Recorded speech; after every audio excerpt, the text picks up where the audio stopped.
Ciao,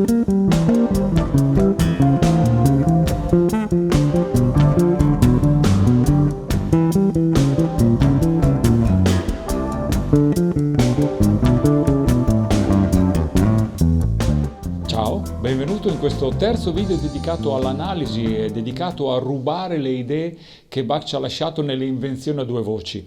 Le invenzioni a due voci le abbiamo registrate, Andrea Zeppieri ed io, già tutte e 15, puoi utilizzare se vuoi la partitura che abbiamo preparato noi con le diteggiature.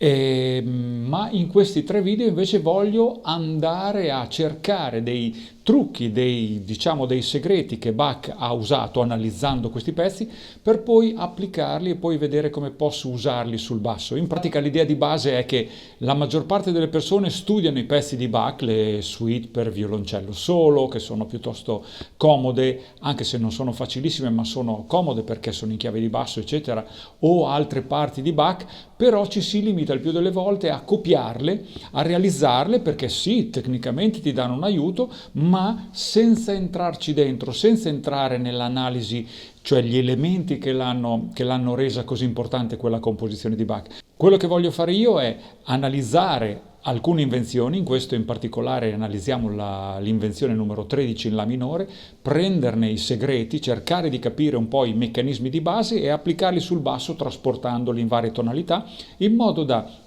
non solo realizzare un discorso tecnico che è importantissimo, che già avviene suonandole queste invenzioni o suonando le suite di Bach, ma anche capirne i meccanismi armonici, i meccanismi formali, i meccanismi ritmici. E questo è molto utile. In più, tutto questo, specialmente le invenzioni a due voci, ti fanno progredire molto a livello di tecnica, a livello di tocco, a livello di ear training. Se suoni una di queste parti all'interno di questo libro, che è perfettamente gratuito, se suoni una di queste parti sulla base che abbiamo suonato noi in contemporanea, ti abitui a realizzare una tua parte molto complicata e ad ascoltare cosa fa l'altra rispetto a te. La cosa bella proprio di questa invenzione a due voci è che l'incastro melodico ritmico tra le due parti è estremo, e quindi ogni piccolo errore che tu cerchi di suonare, quando tu cerchi di suonare con l'altra parte, ogni piccolo errore viene evidenziato e quindi subito ti accorgi che la cosa non funziona, oppure che la cosa funziona perfettamente. In questo video ci dedichiamo all'invenzione numero 13, come ti dicevo, che è in La minore. Questa invenzione in La minore ha, come abbiamo già detto negli altri video, questa caratteristica di modulare sempre, ma solo nelle tonalità vicine. La minore può modulare solo in Do maggiore, però La minore può anche modulare, questa è una freccia, in Re minore, e quindi alla sua relativa maggiore che è Fa, oppure, altra freccia, modulare in Mi minore e alla sua relativa maggiore che è Sol. In pratica ci troviamo che questo pezzo, questo brano, questa invenzione a due voci, delle volte modulerà in Do, delle volte potrà modulare in Re minore, che sarebbe la tonalità della sottodominante, o modulare in Mi minore, che è la tonalità della dominante. Poi dal Re puoi anche andare Sol, cioè dal Re andare al Fa e dal Mi andare al Sol. Il più delle volte però è sicuramente la Do, la Mi, la Re. Questo significa che da questa tonalità abbiamo sempre 5 tonalità vicine, 1, 2, 3, 4, 5 rispetto a quella di partenza.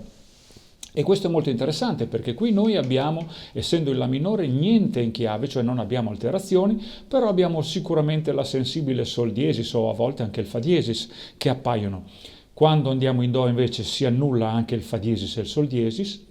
Quando andiamo in Re minore comparirà il Si bemolle, che è relativo anche di Fa, ma anche la sensibile di Re, e cioè il Do diesis. Quando andiamo in Mi minore comparirà un Fa diesis, che è la sensibile di Sol, ma anche un Re diesis. E questo è quello che può succedere all'interno di questa composizione. Ecco qui la composizione. Come ti ho detto, la trovi già in PDF, se vuoi la puoi scaricare e provarla. Gli elementi caratteristici che a me piacciono molto è che intanto questa invenzione rispetto alle altre due ha una differenza enorme. Qui c'è un grandissimo lavoro di arpeggi anziché di pezzi di scala. Ci sono anche pezzi di scala chiaramente, come questa zona qua, come questi frammenti di scala, ma è lavorato prevalentemente con gli arpeggi. Quindi l'elemento di base che ti direi di considerare è questo: un mi, la, do, si, mi, si, re, do, mi, sol, mi, che poi in pratica è quello che viene ripetuto qui sotto per noi. E in questo modo abbiamo un arpeggio di mi, la, do, che anche qui allora la, mi, la, do, la minore, questo è la minore, e questo è si, mi, sol, si, mi, si, re con il sol diesis, che questo è un mi settima, quindi è la tonica, la sua dominante. Questo è un materiale molto utile da prendere.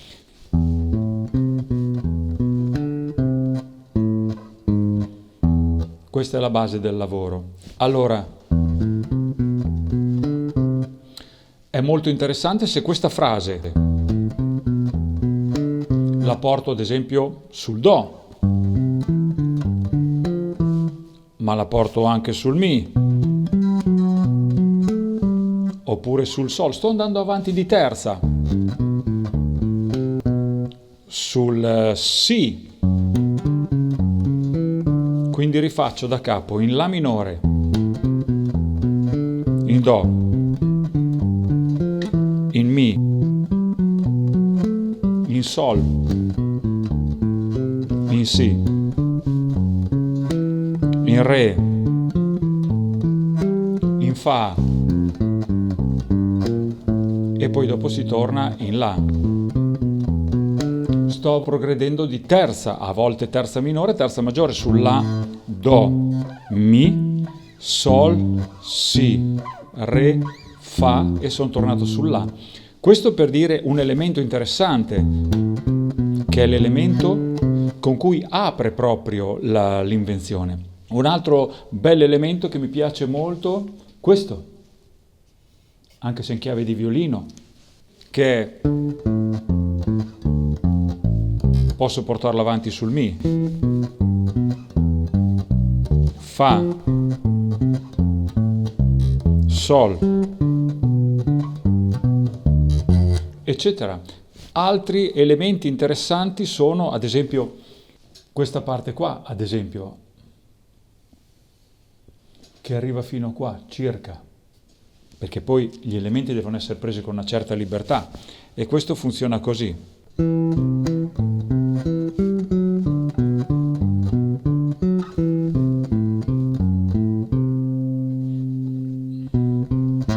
Eccetera. Dopo va da un'altra parte. L'importante è che qui stiamo lavorando su un accordo di settima. Questo è un la minore settima, sol settima maggiore, fa diesis semidiminuito, mi minore, re settima. Quindi sono arpeggi la minore settima, sol settima maggiore, perché in questo caso siamo modulati in sol, quindi c'è fa diesis semidiminuito, re settima, do, si, e quindi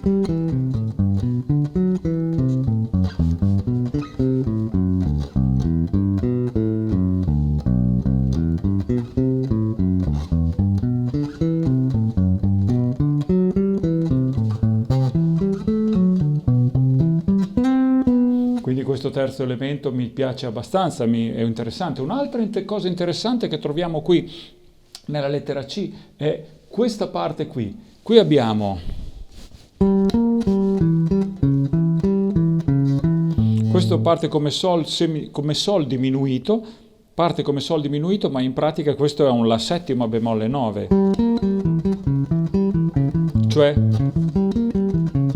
e poi dopo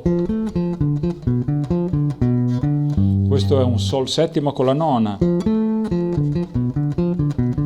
poi dopo abbiamo un fa diesis diminuito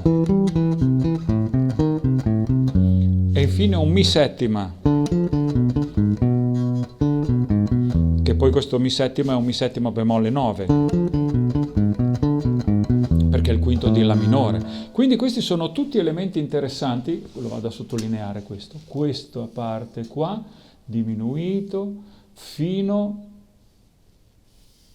lunga, fino qua.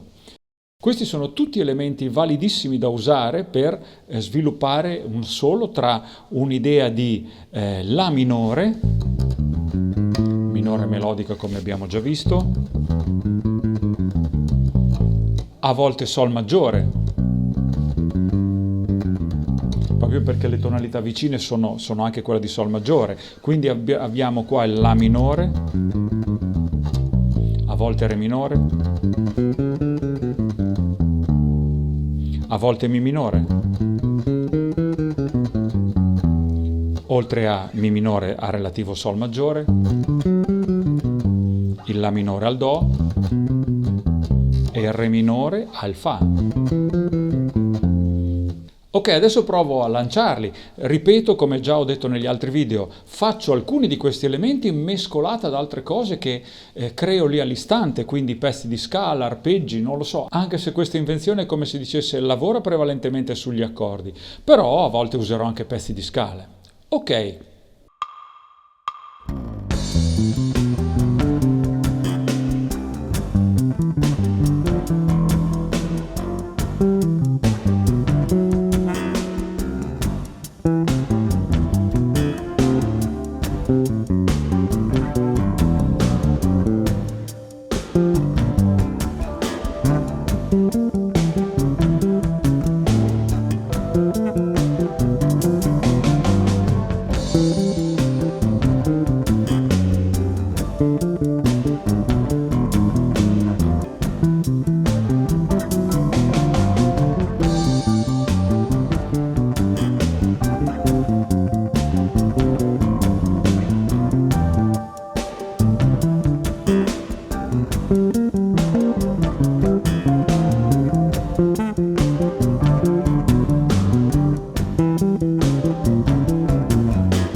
Ok, applica anche tu queste cose, quindi prendi un'invenzione a due voci, le abbiamo con Andrea Zeppieri, le abbiamo suonate tutte 15, gratuito, c'è il PDF, e con il libro Bassista Contemporaneo lavori invece nel capire cosa c'è dentro, nel come posso analizzarlo, come posso strutturarlo, prendere questi elementi che riesco ad analizzare da ogni invenzione e applicarli nelle mie improvvisazioni, applicarli nello studio della tecnica, applicarli nello studio dell'orecchio, dell'ear training, perché questo materiale quando lo fai ti richiede proprio di cantare, di suonare, di sentire questi suoni. Ci vediamo in un prossimo video. Ciao!